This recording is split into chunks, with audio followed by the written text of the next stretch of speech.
सपा प्रतिनिधि मंडल ने आज राज्यपाल आनंदीबेन पटेल से मिलने के लिए राजभवन का दौरा किया। विधान परिषद सभापति चुनाव के सिलसिले में राज्यपाल से मिलने के लिए समाजवादी पार्टी का प्रतिनिधि मंडल पहुंचा। सपा एमएलसी उदयवीर सिंह के नेतृत्व में समाजवादी पार्टी के नेता राज्यपाल से मिलने राजभवन पहुंचे थे। इसके साथ ही प्रतिनिधि मंडल की मांग है कि संवैधानिक प्रक्रिया के अनुसार अविलंब चुनाव घोषित किया जाए। बता दें 30 जनवरी को सभापति का कार्यकाल खत्म हो रहा है। सभापति का चुनाव होने तक सदन के वरिष्ठ सदस्य को प्रोटेम स्पीकर बनाए जाने की मांग की गई है। वहीं संवैधानिक प्रक्रियाओं को दरकिनार कर विधान परिषद के अध्यक्ष का चुनाव टालना संविधान के गला घोटने के समान बताया गया।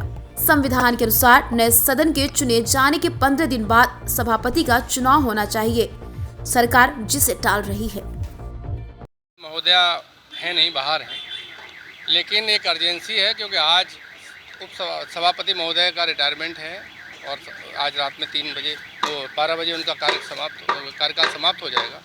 तो ऐसे समय में विधान परिषद की कोई नई व्यवस्था देनी है, इसलिए हमने हमारे दल के नेता विधान परिषद में श्री अहमद हसन साहब की ओर से पूर्ण समाजवादी पार्टी के एमएलसीओं की तरफ से अपना सुझाव और राय गवर्नर महोदया को रखी है। साथ में हमारे प्रदेश अध्यक्ष आदरणीय नरेश उत्तम जी की तरफ से पार्टी संगठन की भी राय भी रखी है, क्योंकि जिस तरह की चर्चाएं हैं कि लोकतंत्र को का गला घोटकर सदन को पे कब्जा करने की मानसिकता से लगातार प्रेस मीडिया, सोशल मीडिया के मार्फत ये खबरें आ रही हैं कि भारतीय जनता पार्टी अपना मनमाफिक प्रोटेम स्पीकर बनाकर लगातार सदन को बगैर सभापति के चलाने की इच्छा रखते हैं। इसलिए इस संबंध में हमने बहुत डिटेल माननीय गवर्नर महोदया को स्थिति से अवगत करा दिया है कि संविधान का आर्टिकल 182 स्पष्ट रूप से कहता है कि सभापति चुनने का अधिकार विधान परिषद का है और शीघ्र से शीघ्र है। इसी में 184 ये कहता है कि अगर सभापति उपसभापति कोई नहीं है तो गवर्नर महोदया किसी को नियुक्त कर सकती हैं जो एक रिटर्निंग ऑफिसर की तरह या तत्कालिक काम के लिए अल्प समय के लिए काम करेगा।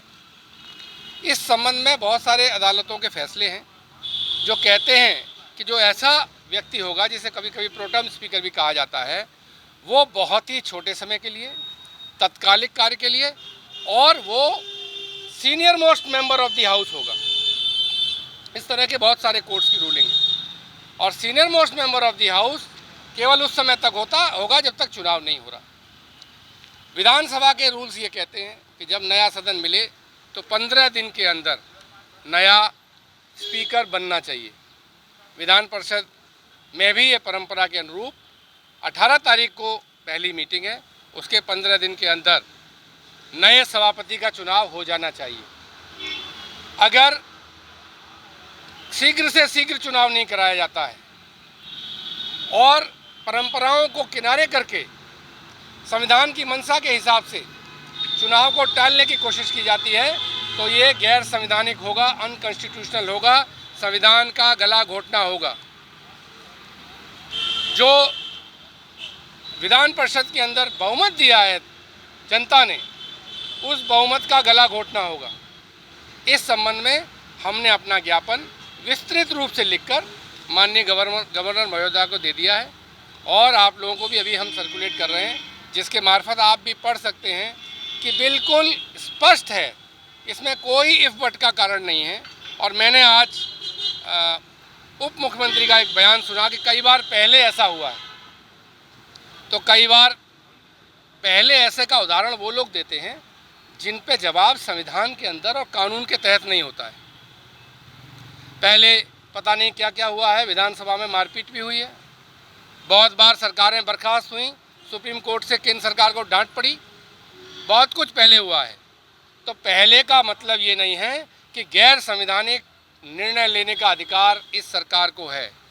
इसलिए आपके माध्यम से समाजवादी पार्टी की और हमारे नेता प्रतिपक्ष आदरणीय अहमद हसन साहब, हमारी पार्टी के प्रदेश अध्यक्ष श्री नरेश उत्तम जी और संपूर्ण एमएलसी और नेताओं की ये अपील है कि संविधान के मुताबिक काम होना चाहिए, कानून सम्मत काम होना चाहिए।